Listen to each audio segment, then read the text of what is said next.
नमो अरिहन्ताणं नमो सिद्धाणं नमो आयर्याणं नमो अजायाणं नमो लोये सवसाहुणं मङ्गलं भगवान् वीरो मङ्गलं गौतमो गणी मङ्गलं कुन्दकुन्दाद्यो जैन धर्मोऽस्तु मङ्गलम् सर्वमङ्गलमाङ्गल्यं सर्वकल्याणकारकं प्रधानं सर्वधर्माणां जैनं जयतु शासनं जैनं जयतु शासनं वन्दित सर्वसिद्धे लोमचर्मणोऽमं गतिं पत्ते गोच्छामि समय बाहुळ मृणमो सुध केवली भणिनम् नमः समय साराय स्वानुभूत्या चकासते चित्स्वभावाय भावाय भावान्तरच्छेदे।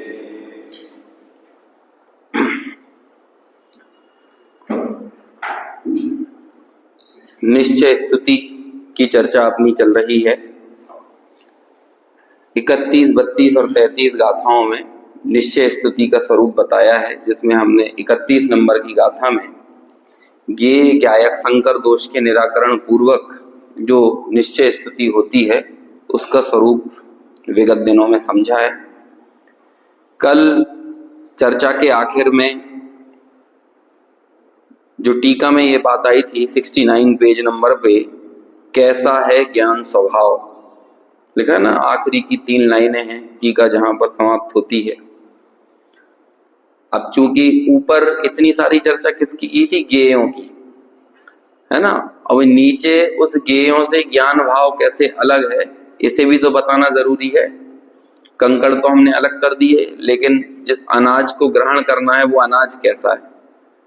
ऐसे ही जो ज्ञान में ज्ञेय यानी गायक में जो ज्ञेय को हम मिला हुआ अनादिकाल से महसूस कर रहे हैं और उस कारण से तदनुसार ही परिणमित हो रहे हैं, मतलब कि जो भी विषय जानने में आया उस जाने हुए विषय को ही उसके ही साथ एकत्व करते हैं, उसके ही साथ ममत्व और उसी के कर्ता और भोक्ता बनते हैं।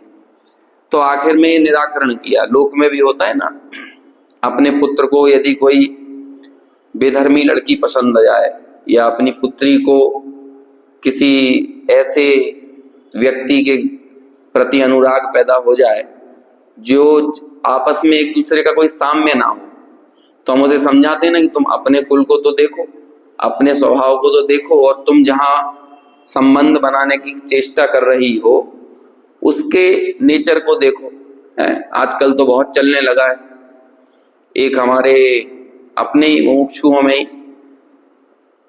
बाद में फिर उनका ये विचार आया कि भैया हमारी बेटी को तो नहीं, हमारे पुत्र को तो एक मुस्लिम लड़की पसंद आ गई।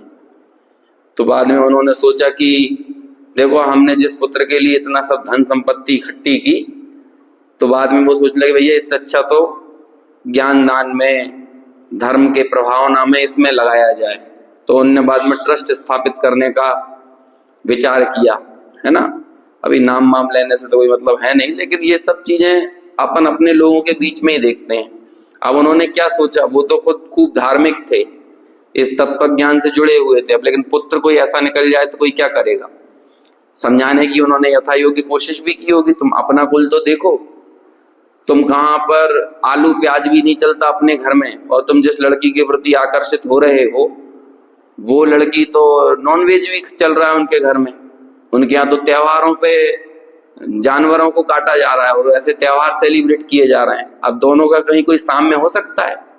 और ऐसे में संकर करने की कोशिश कर रहे हो। संकर यानी मिलावट, है ना। जो एक बार अपनी बात चली थी ना कि पहले शरीर विज्ञान के आधार पर इतिहास का अध्ययन होता था, अब नहीं होता। 3 प्रकार के शरीर होते हैं, लोक में चल रहा है, अभी जैन शासन के हिसाब से बात नहीं हो रहा है। एक तो काकेशियन प्रकृति के लोग होते हैं ना, एक मंगोलियन होते हैं और एक होते हैं इथेपियन है ना। लेकिन वो कहते हैं अब इससे आप अध्ययन नहीं कर सकते, क्योंकि कोई इथेपियन थोड़े से जो यहाँ के ईरान वीरान तरफ के लोग होते हैं, इन लोग इस तरह की प्रजाति के लोगों का विवाह यदि काकेशियन जाति के लोगों से हो जाए, अफ्रीका वगैरह तरफ के लोगों से हो जाए, तो जो नई ब्रीड पैदा होगी वो कैसी होगी? हाइब्रिड होगी, है ना, सर्वसंकर दोष जैसे कहते हैं। तो कहते हैं कि ये उचित नहीं प्रतीत होता है। लोक में भी ऐसा किया जाता है विवाह आदि संबंध बनाने में कि डिफरेंसेस जितने कम हो रिश्ते निभाने में उतनी आसानी होती है। तो जहां डिफरेंसेस बढ़ते हैं, क्योंकि आगे जाकर अभी तो आपको आकर्षण लग रहा है किसी के प्रति, लेकिन आगे जाकर होगा क्या कि वो डिफरेंसेस निकल कर सामने आएंगे। जब एक लड़का एक लड़की के प्रति आकर्षित होती है या लड़की लड़के के प्रति आकर्षित होती है, तो वो तो कॉलेज में जो उसका नेचर है वही देख रही है, लड़की लड़के को, है ना, या लड़के लड़की को। लेकिन अब उसके बाकी जीवन में, पूरे जीवन में वो कैसा चाल चलन है ये कहाँ दिख रहा है? तो आप तो इसके उज्जवल पक्ष के प्रति आकर्षित हुए, लेकिन ओवरऑल सामने वाला कैसा है ये कैसे पता चलेगा? तो फिर ऐसे में परिवार के लोग नहीं समझाते, उस पक्ष को दिखाना चाहते हैं जो छुपा हुआ है। ऐसे ही ये ज्ञान, ये ज्ञायक ज्ञेयों में आकर्षित होता है, या ये इंद्रियां कैसी होती हैं? जो भावेंद्रिय की चर्चा चली थी ना, कि ये भावेंद्रिय यानी क्षयोपशम ज्ञान भी हमारा स्वभाव नहीं है, इसमें भी अट्रैक्ट होने जैसा कुछ नहीं है। सैकड़ों ग्रंथ याद हो जाएं, लेकिन एक चोट लगती है, एक वो बीमारी होती है अल्जाइमर।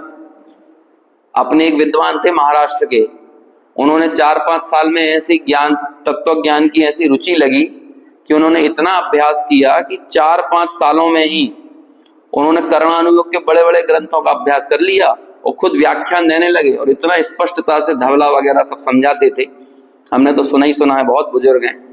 बाद में उनको अल्जाइमर हो गया, सब फ्लैश आउट हो गया, सब फ्लैश आउट, समझ रहे हैं?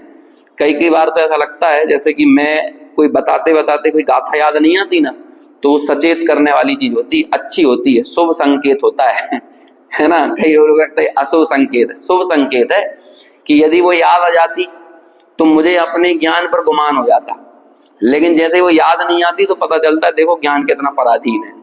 तो तुरंत में क्या हुआ, क्षयोपशम ज्ञान का अहम टूट जाता है। और ये होना चाहिए, क्योंकि हम भावेंद्रियों में ही इतने मगन हो जाते हैं कि लगता है कि यही आत्मा है। और भावेंद्रियों के स्वरूप के संबंध में क्या बताया था, खंड खंड जानती हैं, जबकि आप अपने ज्ञान स्वभाव को देखो। अब अल्जाइमर से पीड़ित व्यक्ति जिसको पूर्ववर्ती क्षयोपशम ज्ञान तो नहीं रहा, लेकिन ये बताओ क्या उसका ज्ञान स्वभाव भी नहीं रहा? ज्ञान स्वभाव की विद्यमानता तो है। तो अब हम किसमें अहम स्थापित करें, क्षयोपशम ज्ञान में कि ज्ञान स्वभाव में? जो द्वादशांग के पाठी होते हैं ना, अभी उन्हें भी कहते इन्हें तो है पूरे द्वादशांग का श्रुत ज्ञान, कहते हैं वो लब्धि में पड़ा रहता है, उपयोग में पूरा नहीं आता। उपयोग में तो एक समय में एक ही आता है, समझ में आया?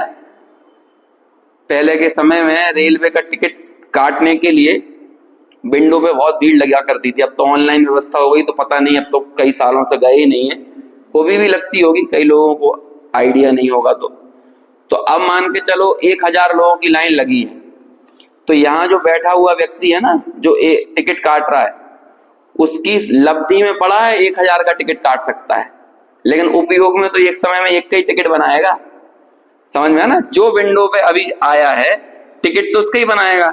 अभी वो अपनी शिफ्ट में, मान के चलो 8 बजे से 2 बजे तक की शिफ्ट है, तो उसमें उसकी सामर्थ्य क्या है कि मैंने, अब वो जाएगा जब शाम को तो कहेंगे देखो, तो अपनी दूसरे साथी से वो बोले कि देखो तुम 500 लोगों की टिकट काट सकती हो, मैंने 1000 की काट ली, 1000 की टिकट काटी। लेकिन आप ये बताओ एक पर्टिकुलर टाइम में तो वो एक का ही काट रही थी ना। ऐसे ही द्वादशांग के पाठी भी, उनके उपयोग में एक समय में एक ही ज्ञान होता है। द्वादशांग के पाठी भी संपूर्ण द्वादशांग को उपयोग में नहीं ला सकते, ये सामर्थ्य केवली की होती है। हमें तो श्रुत केवली का ही बहुत बहुमान आता है, तो हम कई बार केवल ज्ञान की पराकाष्ठा का अनुमान भी नहीं लगा पाते। केवल ज्ञान तो बहुत विलक्षण चीज है, और केवल ज्ञान ज्ञान स्वभाव के अवलंबन से पैदा होता है, केवल ज्ञान श्रुत ज्ञान के अवलंबन से नहीं होता है। श्रुत ज्ञान मतलब वो श्रुत क्षयोपम ज्ञान की, उसकी बात कर रहे हैं। वैसे तो भाव श्रुत आत्मा को बोलते हैं, भाव श्रुत, द्रव्य श्रुत बोलते हैं ये सब। एक क्या है वो 1664 करोड़ कितना पूरे वो पूरे पदों की और अक्षरों की संरचना गिनाई जाती है ना, वो सब तो द्रव्य श्रुत है। लेकिन भाव श्रुत एक होता है, द्रव्य श्रुत उतना है, वो द्वादशांग में गर्भित है, लेकिन भाव श्रुत कितना है? एक। और भाव श्रुत बोलते हैं आत्मा को, क्योंकि संपूर्ण श्रुत ज्ञान का भाव क्या है? आत्मा है। तभी तो ये जो हमने पढ़ा था ना, पश्यति जिण शासनम सव्वम, जो जान जो पश्यति अपाणम अबद्ध पुट्ठम अनन्नम अविशेषम अपदेश संत मज्जम पश्यति जिण शासनम सव्वम। जो आत्मा को देखता है वही संपूर्ण जिन शासन को देखता है, वही शुद्ध केवली है। क्योंकि शुद्ध केवली भी तो एक ही काम करते हैं, अपने शुद्ध ज्ञान से आत्मा को देखने का काम करते हैं। कहने का अभिप्राय ये है, अभी जो हम 3 चीजों का निराकरण करके आए हैं ना गाथा में, टीका में, मूल गाथा में तो एक ही लाइन, एक शब्द था बस, लेकिन सोचो आत्मख्यातिकार ने क्या क्या निकाल दिया उसमें से। ऐसा क्यों किया? अभी बहुत कुछ कहने का भाव आता है, 6 दिन से कह रहे हैं तो भी बहुत कुछ रह गया। कारण में कार्य का उपचार किया जाता है और कार्य में कारण का उपचार करके भी कथन होता है। जैसे कि इंद्रियों के विषय, ये इंद्रियों का कार्य है। जो आप चखते हो, जो आप सुनते हो, जो आप छूते हो, ये सब क्या है? इंद्रियों के कार्य। और जो इंद्रियां हैं वो उनका कारण है। तो इंद्रियों का कार्य भी इंद्रियां हैं, क्योंकि कार्य में कारण का उपचार करके कथन किया गया है। और कई बार होता है उल्टा भी है कि जैसे कि ये समय सार है, लेकिन ये समय सार है क्या वाकई में? तो फिर ये समय सार क्यों है? क्योंकि ये शब्द समय सार कारण बनता है अर्थ समय सार तक जाने का। तो ये कारण बना ना, और जाना कहां पे है? अर्थ समय सार के लिए। तो ये अर्थ समय सार तो हुआ कार्य की उपलब्धि, और कार्य का हमने उपचार काय में कर दिया? कारण में कर दिया। और ऐसा सब जगह होता है, सब लोक में हम ऐसे अनेकों प्रयोग करते हैं, कारण में कार्य का उपचार कर देते हैं। कंपाउंडर को भी डॉक्टर कहने की प्रथा होती है ना?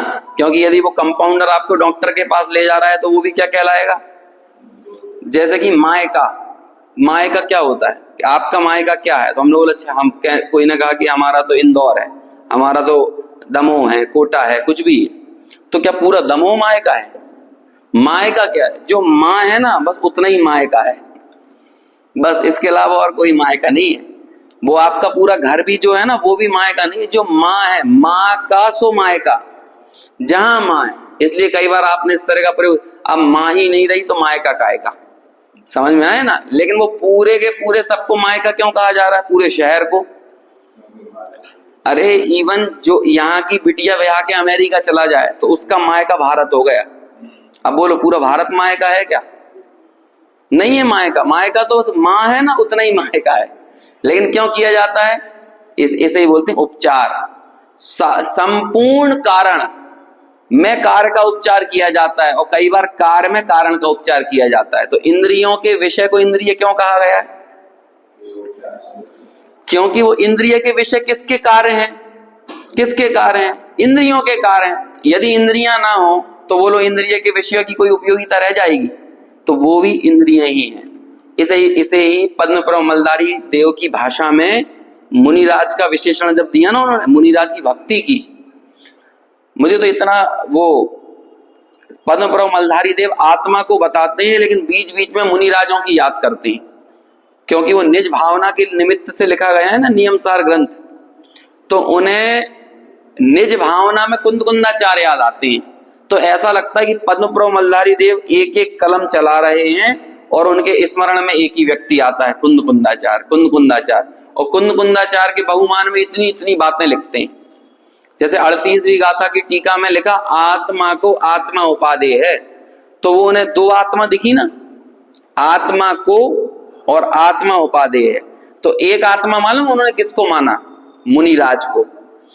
और ऐसा लग रहा है कि वो एक आत्मा निज भावना, तो ये कौन की भावना है? नियमसार कुंद कुंदाचार की। तो एक आत्मा कौन हो गए? कुंद कुंदाचार खुद। तो कहते हैं कुंद कुंदाचार के लिए क्या उपादेय है? तो कहते कुंद कुंदाचार के लिए आत्मा उपादेय है। तो उन्होंने 2 पैराग्राफ लिखे। एक पैराग्राफ में तो पहले आत्मा के विशेषण बताए और दूसरे पैराग्राफ में दूसरे आत्मा के विशेषण बताए। दूसरा आत्मा तो कौन हो गया? जिसका अवलंबन लिया जाना है, त्रिकाली द्रव्य स्वभाव। और पहला आत्मा कौन हो गया? जो अवलंबन ले रहा है, मतलब कुंद कुंदाचार, वर्तमान पर्याय में कुंद कुंदाचार। तो वहां पर वो कुंद कुंदाचार का क्या विशेषण लिखते हैं, अब मैं उसको सिर्फ पढ़ के दिखाता हूं। देखो अब कहाँ गया, नियम सार दिख रहा है ना, ये 38वीं गाथा की टीका में। उसमें मुझे बात तो आपको इंद्रियों की बताना है, लेकिन वो अब याद आ गई है तो फिर पूरा ही मजा ले लें ना।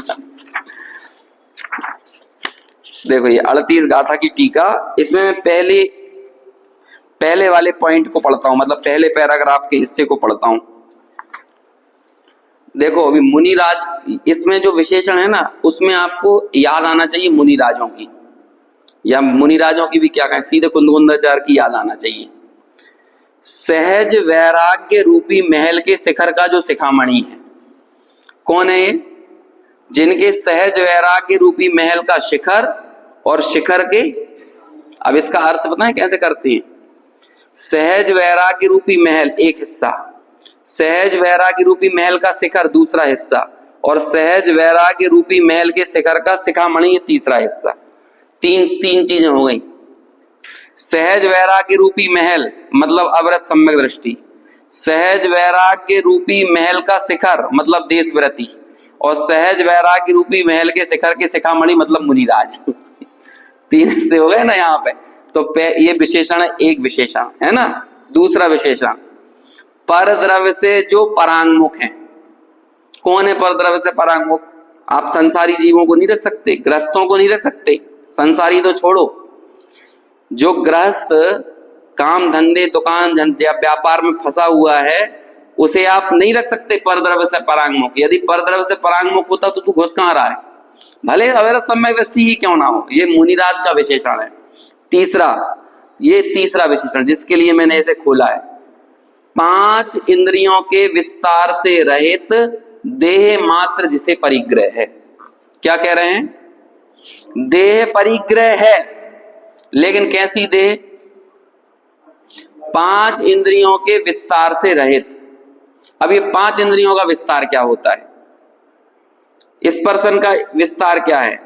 ये पंखा है ना, ये काहे का विस्तार है? बोलो, स्पर्शन इंद्रिय ना होती तो इस पंखे की जरूरत थी आपको? यहाँ मुनिराज बैठे हुए हैं, अब बोलो उन्हें कौन सा पंखा चाहिए, कूलर, एसी चाहिए, क्या चाहिए? तो बोलो क्या हुआ? देह तो है लेकिन देह का विस्तार नहीं है। मतलब कोई पंखा कूलर एसी चटाई वटाई कुछ नहीं चाहिए। समझ में आया? रसना इंद्रिय तो है लेकिन रसना इंद्रिय का विस्तार नहीं है। अब आपके किचन में आज जो बना है ना, वो क्या है? रसना इंद्रिय का विस्तार, मतलब खुद रसना इंद्रिय है। समझ में आया? अभी जब आप घर जाके देखोगे ना, जो भी बना है ना, जो भी बना है, अभी मैं इसका नाम क्यों लूं, तो उसे देख के बोलना ये क्या है? ये रोटी नहीं है, ये सब्जी दाल नहीं है, ये जो भी कचौड़ी पकौड़ी जो भी बनी है ना, ये वो नहीं है। ये क्या? ये साक्षात रसना इंद्रिय है, जो यहां से निकलकर यहाँ हाथ पर दिख रही है अभी आपके। क्योंकि यदि ये ना होती तो ये होता। और ये अकेले इन्होंने नहीं लिखा है। मैं कई बार वो मार्शल मैकलुहान का एग्जांपल देता हूं, उसने कहा है media is a extension of our senses. ये जितना दुनिया में चमत्कार दिख रहा है ना आपको, नवाचार, इनोवेशन जिसे कहते हैं, ये सब क्या है? इंद्रियों का विस्तार है और कुछ भी नहीं है। अभी बोलो, यदि मुनिराज को क्या चाहिए? रसना तो है लेकिन रसना इंद्रिय का कुछ चाहिए?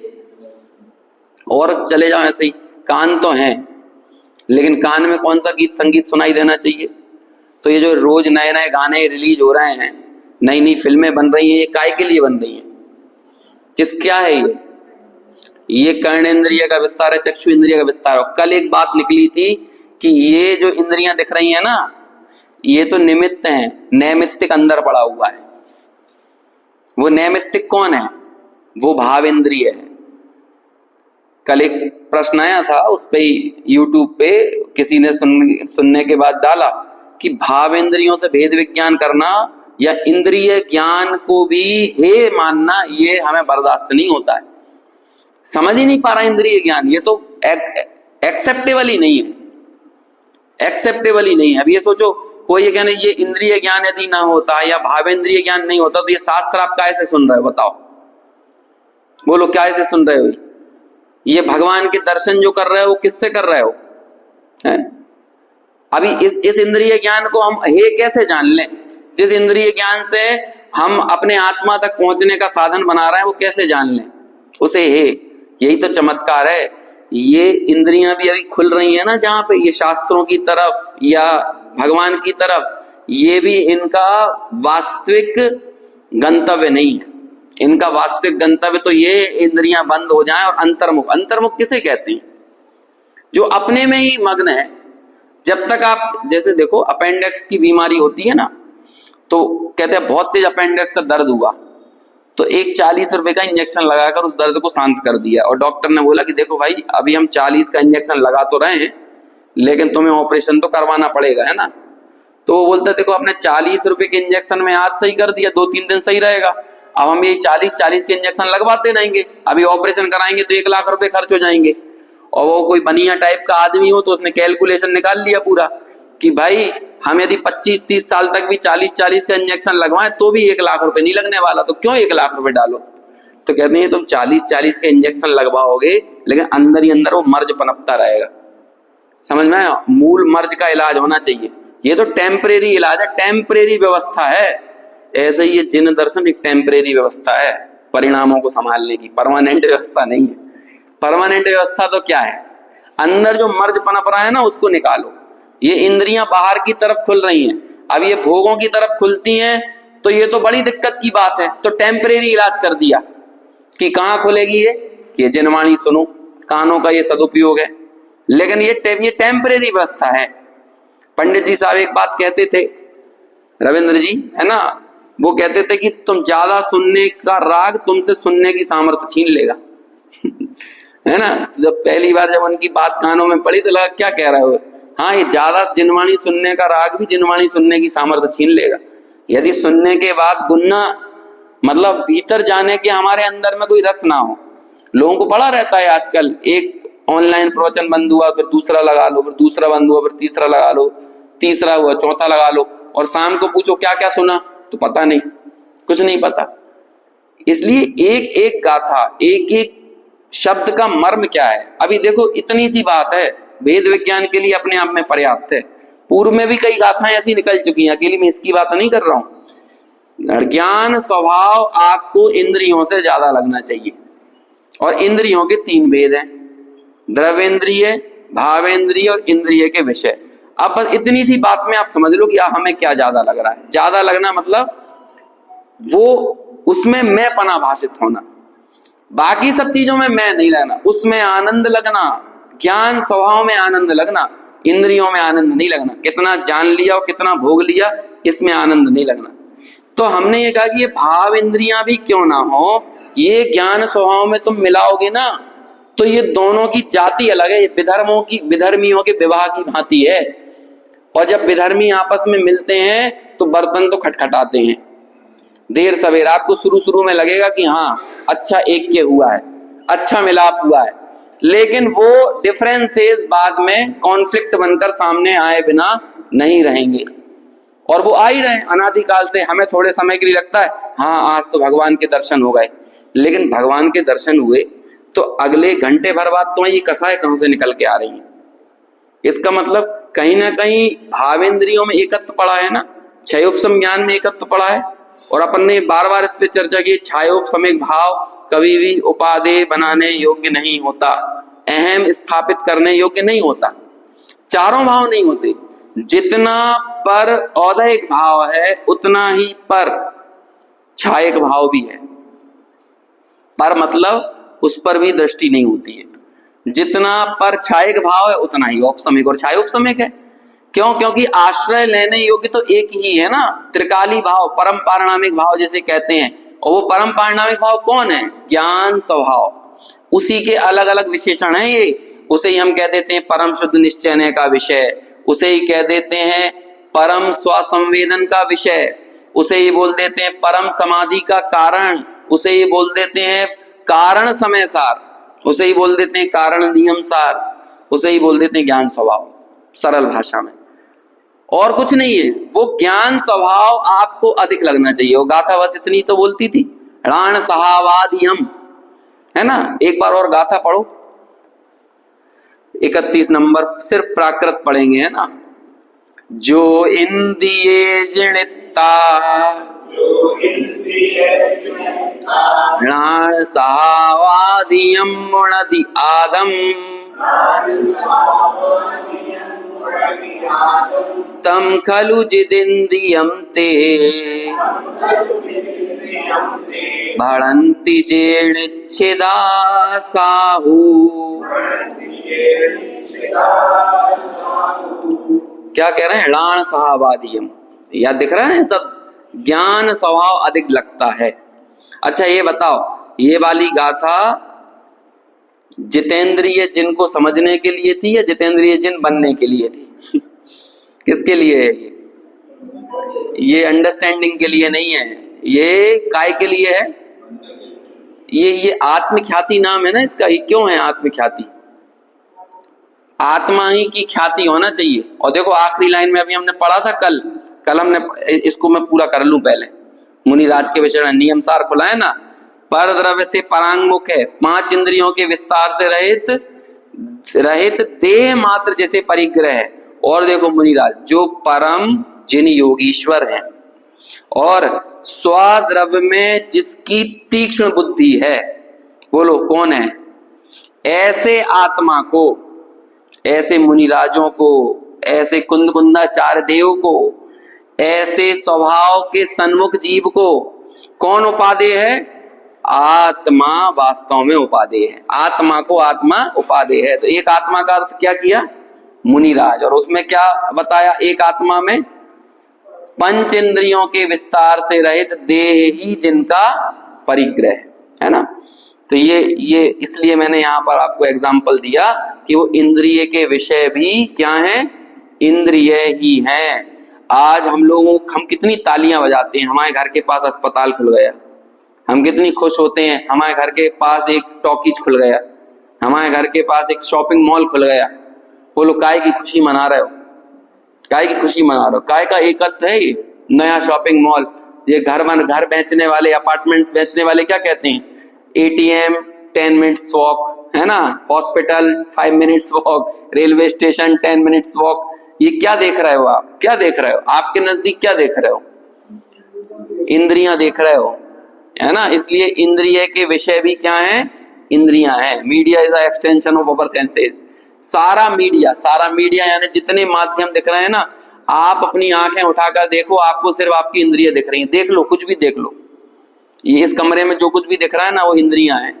ईंट मिट्टी गारे नहीं है ये स्पर्शन इंद्रिय का विस्तार है। मकान, बड़ा घर, अच्छा वेंटिलेशन, काय के लिए चाहिए वेंटिलेशन? बताओ किसके लिए चाहिए? स्पर्शन इंद्रिय के लिए तो चाहिए।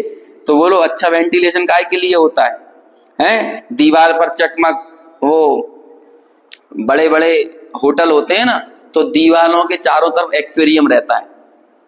एक्वेरियम की दीवारें रहती हैं। एक्वेरियम है मछली वगैरह, जो छोटा एक्वेरियम आता है ना, ऐसे आप बड़े बड़े होटल में जाओगे तो आप पर्दा हटाओ तो पीछे एक्वेरियम मिलता है। तो वो ये एक्वेरियम काय के लिए देख रहे हो आप दीवारों में? चक्षु इंद्रिय के लिए। आपको इस बात से कुछ फर्क नहीं पड़ रहा कि वहां पे मछलियों को बांध के रखा गया, उनको कैसा लग रहा है, क्या हो रहा है, क्या खाना, कुछ नहीं। आपको इंद्रियों का लोलुपी जीव कितना गहराई में निम्न स्तर पर गिर सकता है, कितनी जघन्य वृत्ति कर सकता है, आप कल्पना नहीं कर सकते। आपको क्या लगता है विसंगति बड़े रूप में कभी प्रवेश नहीं करती? इस कुर्ते में जो बड़ा छेद दिख रहा है ना कभी आपको, वो कभी इतना सा था। बनियान में पहले इतना सा छेद होता है, इतना जरा सा बिंदु बराबर, और बाद में वही बड़ा हो गया, इतना बड़ा हो जाता है। विसंगति जरा से में घुसती है। ऐसे ही आपकी इंद्रिय लोलुपता पहले तो इतने से में दिखेगी, ज्यादा हद मत करो। ये ही इंद्रिय लोलुपता आपको कितने बड़े भंवर में गिरा देगी, आपको कल्पना नहीं है। दुनिया गिर रही है इसमें, और हम लोगों को ये लगता है कि देखो ये कैसे लोग हैं। तुम भी गिरोगे। तुम्हें यदि इंद्रिय लोलुपता है, तुम्हें वैसा परिवेश मिल जाएगा, वैसे लोग और वैसा कल्चर आपके आसपास आ जाएगा ना, तो आप भी वही करोगे। हमारे आचार्यों ने मूल से मर्ज का इलाज किया है, मूल से मर्ज का इलाज, टेम्परेरी इलाज नहीं है। टेम्परेरी इलाज तो ये हो सकता है कि तुम ये मत खाओ, तुम वो मत पियो, है ना, टेम्परेरी इलाज हो सकता है। ये टेम्परेरी इलाज तो बहुत बड़ा नासूर बन जाएगा। नासूर मान दे, वो जख्म की हमने ऊपर ऊपर से मलहम पट्टी कर दी, लेकिन अंदर वो कितना भयंकर नासूर बन के पनप रहा है आपको पता नहीं है। बिना ज्ञान का वैराग्य नासूर जख्म है, आपको पता नहीं है। लोग बाग, मैं क्या बताऊं, मैं आपको अपना मोबाइल चेक करा दूंगा तो मुनि राजों के हैप्पी दिवाली के मैसेज आए ब्रह्मचारियों के हैप्पी दिवाली के, हैप्पी न्यू ईयर के भी मैसेज आएंगे। हाँ, अभी क्या करें, वो नंबर ले लेते हैं साध्वियों के, साधुओं के, कहीं से नंबर ले लेते हैं, मिल जाता है उनको, तो उनके तक मैसेज आए हैप्पी। अब वो लोग त्यागियों को, ब्रह्मचारियों को, मुनिराजों को, साधुओं को, इनको मोबाइल की क्या जरूरत और हैप्पी दिवाली की क्या जरूरत, कहने की क्या जरूरत। लेकिन क्या करें, अभी ये मेरे को फैक्ट बता रहा हूं। मेरा एक मित्र था जो पहले एक संघ में शामिल हुआ, और संघ में शामिल होने के बाद में वो मुनिराज भी बन गया, है ना। मेरे से मित्र, मेरे से सीनियर थे थोड़े, तो एक बार वो मुलाकात हुई उनसे, तो उनसे पूछा, मैंने क्या और मतलब कैसा क्या चल रहा है, कैसी साधना, क्या एक्सपीरियंसेस हैं आपके।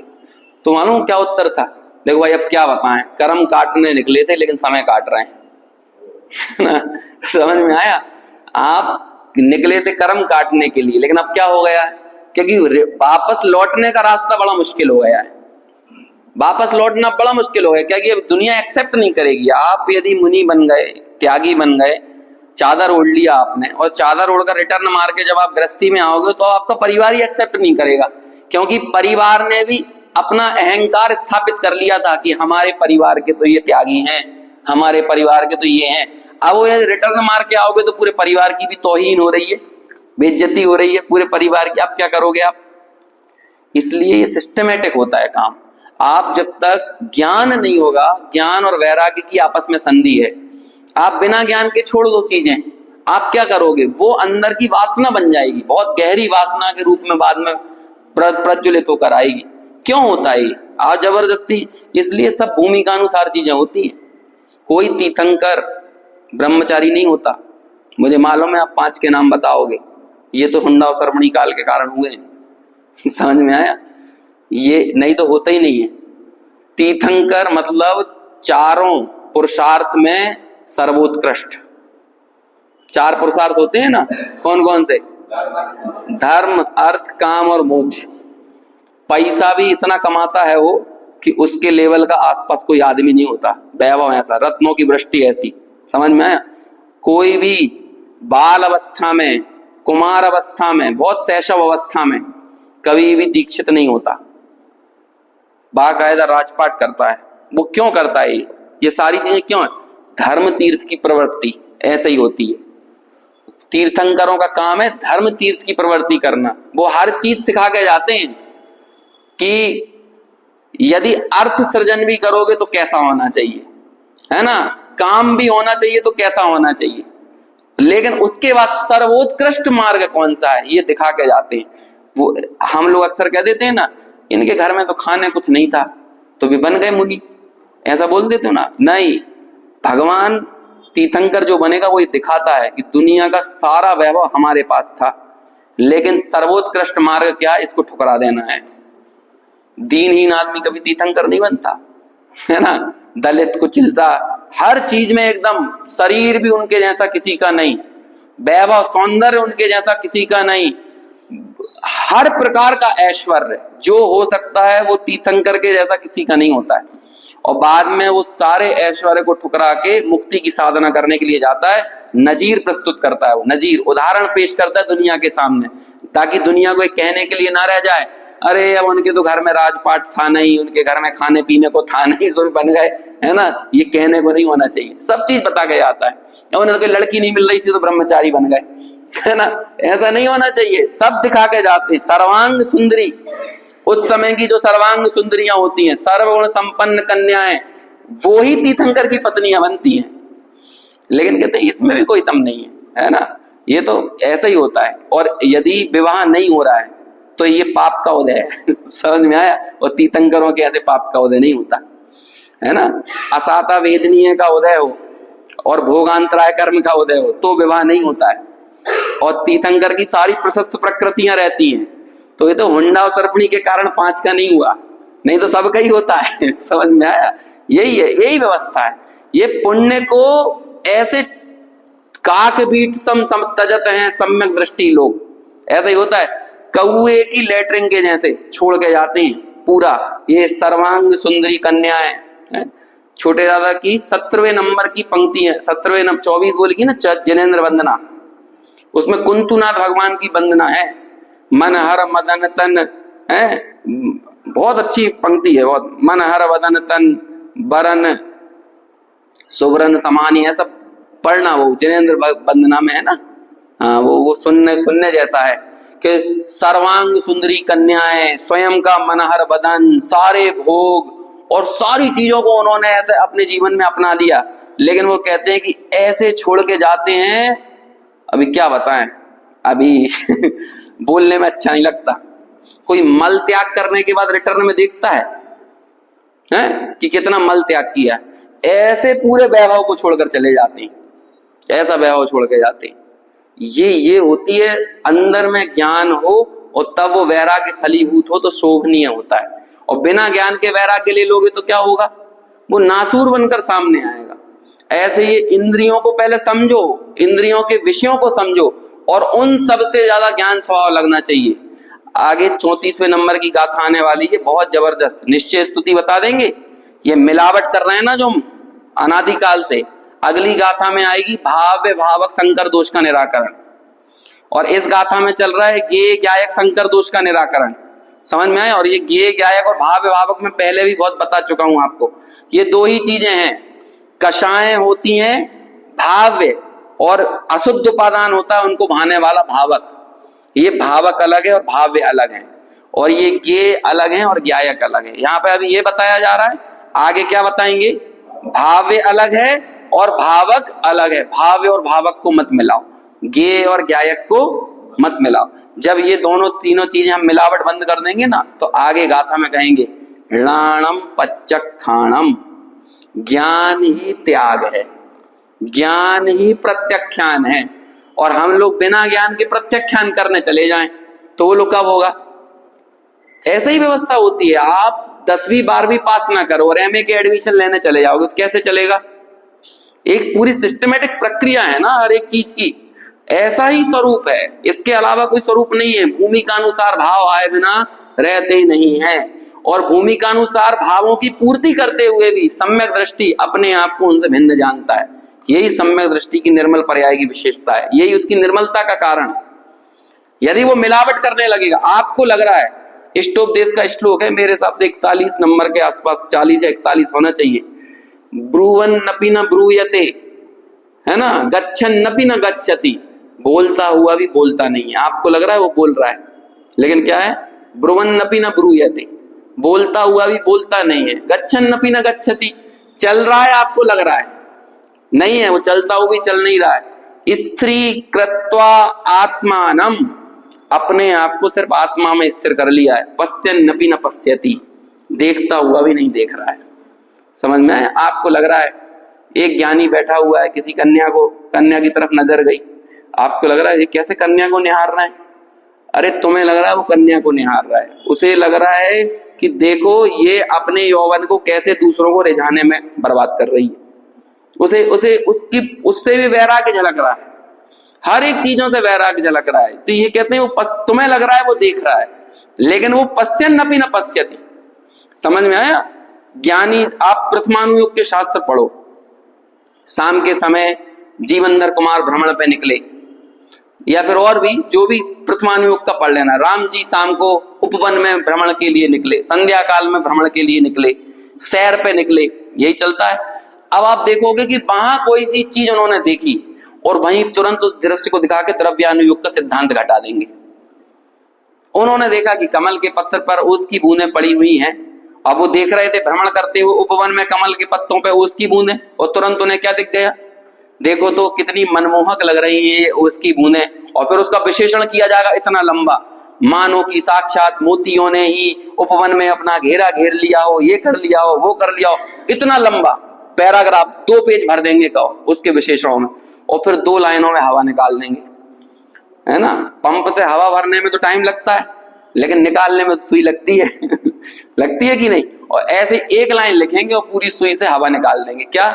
लेकिन देखो तो सही, ये अत्यंत सुरम्य लगने वाले भोग, ये वैभव, ये बिल्कुल सांध्य काल की लालिमा की भांति ही है, जिन्हें उजड़ते हुए देर नहीं लगती, जिन्हें जाते हुए देर नहीं लगती।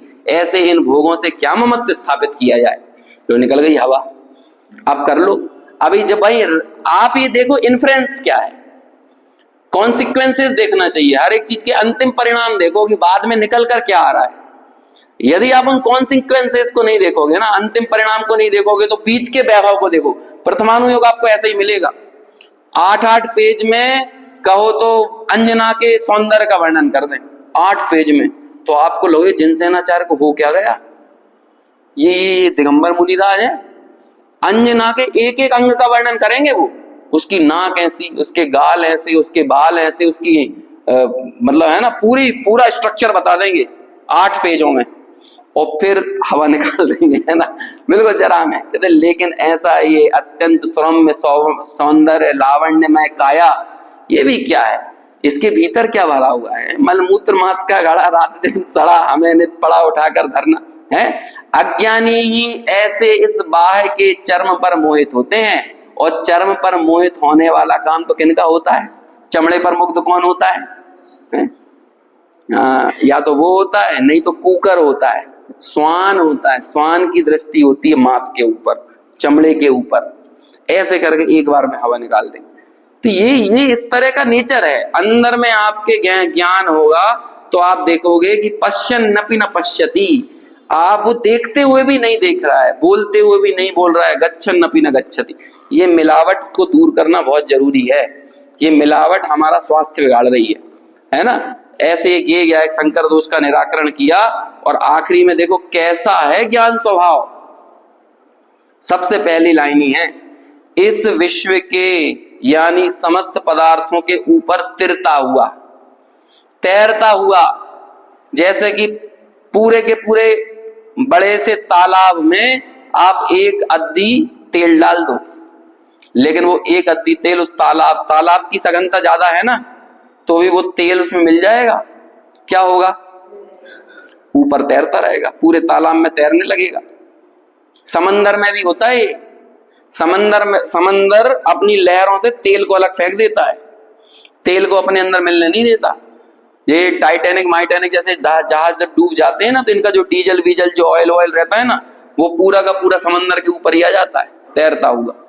ये कैसे आ गया, क्योंकि वो उसका नेचर अलग है, पानी का और तेल का नेचर अलग। ऐसे ही गेयों का नेचर अलग है और ज्ञायक का नेचर अलग है। ज्ञायक पूरे गेयों को अपना विषय बना रहा है, जान रहा है, लेकिन कभी गेयों में मिलता नहीं है। बस ये हमारा 24 घंटे ऐसे ही चल रहा है।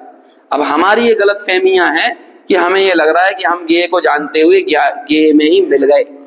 हमने बस जाना, इंद्रियों से जानने का, इंद्रियों को भी जाना, द्रव्येंद्रियों को जाना, भावेंद्रिय को जाना और इंद्रिय के विषयों को जाना, लेकिन ज्ञान स्वभाव इनसे हमेशा न्यारा है।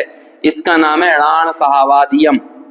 ज्ञान स्वभाव को ज्यादा मानना, वो ज्यादा लगना। कैसा, ऊपर तिरता हुआ, जानता हुआ भी उन रूप नहीं होता हुआ। कैसा है, प्रत्यक्ष उद्योतपने से, प्रत्यक्ष स्वयं से ही प्रकाशित है, स्वयं से उद्योतमान है, सदा अंतरंग में प्रकाशमान, अविनश्वर। कल मैंने बोला था लास्ट में कि बस आप इंद्रियों में इसी चीज को उल्टा लगा लो।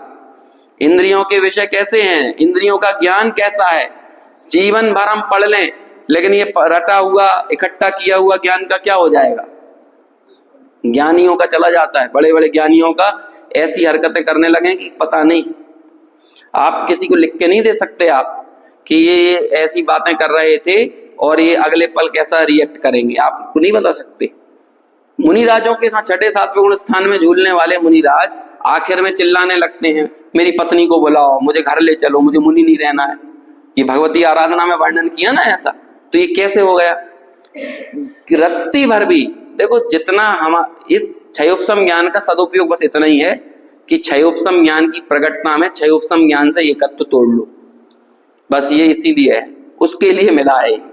इसके अलावा इसकी कोई खास उपयोगिता है नहीं, बस इसकी मौजूदगी में इस उजाले में इतना ही काम कर लो कि अपने सूर्य को देख लो, बस इस क्षयोपशम ज्ञान के जरा से दीपक के प्रकाश में अपना ज्ञान स्वभाव सूर्य ज्ञान सूर्य दिख जाना चाहिए, जो कि संपूर्ण ज्ञानों का मूल कारण है।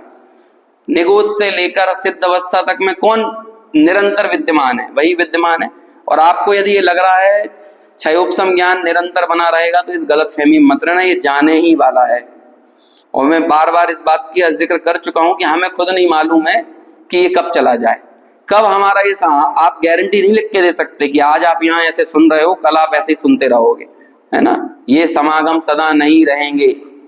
ये समागम यदि रहे तो कहते हैं कोई जरूरी नहीं कि हम रहेंगे कि नहीं रहेंगे, और हम भी रहे और समागम भी रहा तो इस बात की गारंटी नहीं है कि ये जो भाव हैं ये हमेशा रहेंगे। ये जो भाव आपको पता है, ये अभी हम 4-5 दिन का गैप कर देते हैं तो आपको रिटर्न आने में 15-20 दिन लग जाते हैं है ना, होता है कि नहीं। ये भाव ऐसे ही है, ऐसा ही इनका उधेड़-बुन चल रही है, क्योंकि गायक से अट्रैक्ट करने वाले साधन तो नगण्य हैं, ना के बराबर हैं, लेकिन इंद्रियों के विषयों के प्रति अट्रैक्ट करने वाले साधन कदम कदम पर भरे हुए, कदम कदम पर 24 घंटे 365 दिन गली गली में कूचे कूचे में हमने क्या साधन इकट्ठे किए, जो भी हमने रंग रोगन जो भी चीजें हमने लुभाने वाली रची हैं अपने लिए, वो सब कौन सी रची हैं?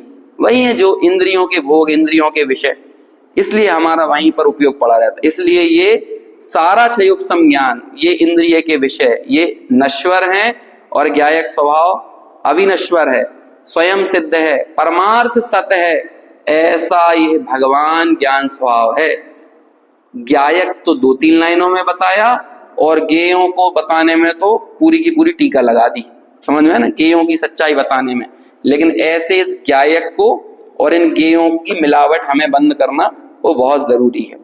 इस प्रकार एक निश्चय स्तुति तो यह हुई, और कब होगी निश्चय स्तुति? ये पढ़ने के बाद, जिनेंद्र भगवान का स्वरूप समझने के बाद नहीं, उस दिन होगी निश्चय स्तुति जिस दिन हम लोग सम्यक दृष्टि हो जाएंगे।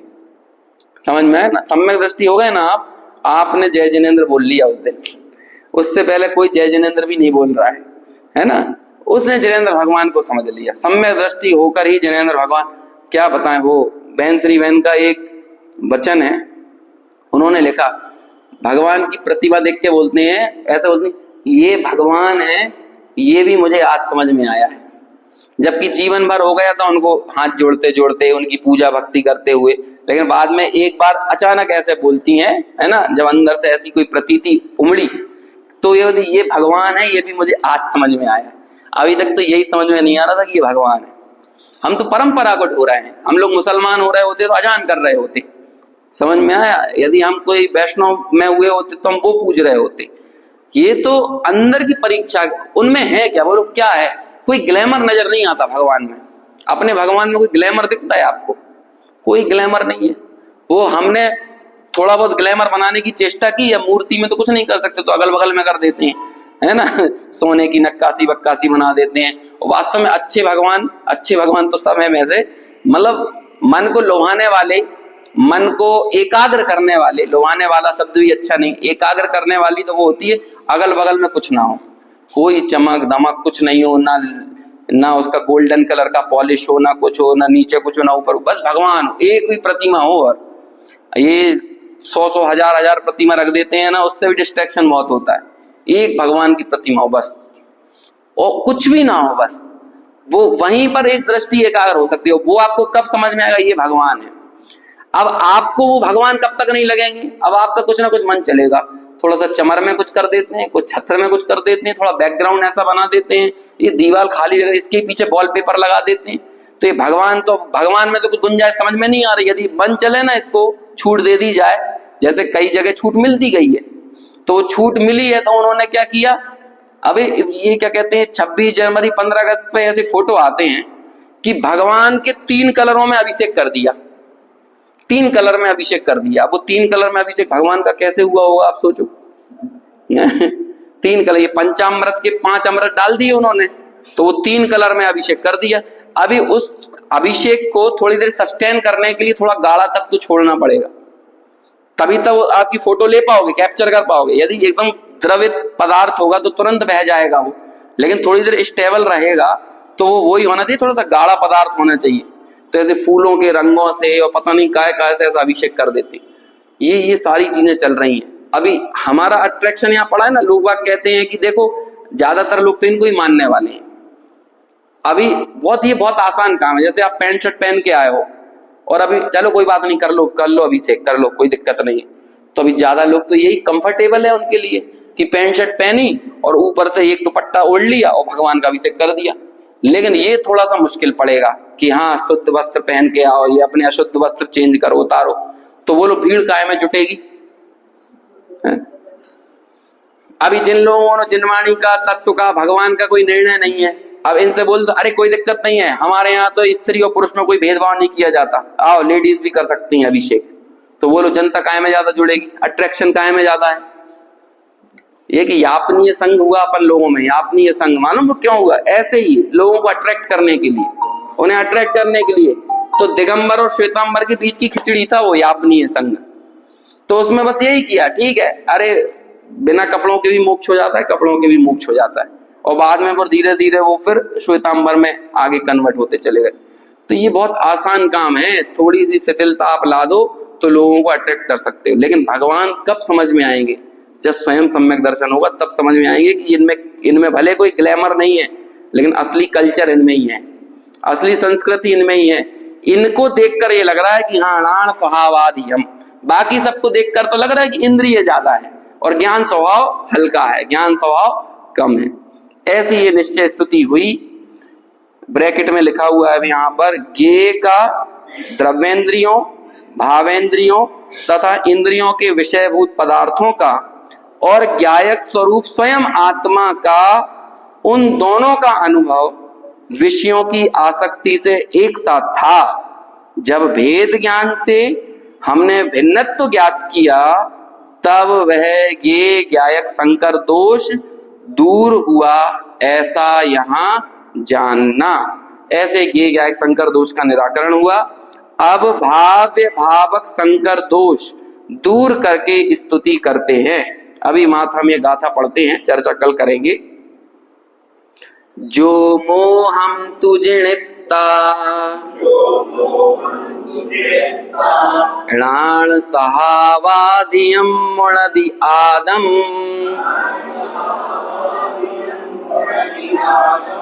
तम जिद मोहम साहुम परमट्ट वियाणया विंती। अनुवाद, कर मोह जय ज्ञान भावरू अधिक जाने आत्मा परमार्थ विज्ञायक पुरुष ने उन्हीं जित मोही कहा।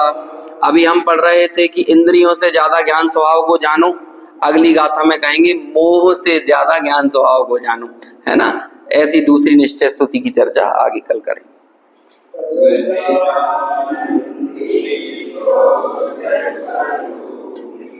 अविनाशी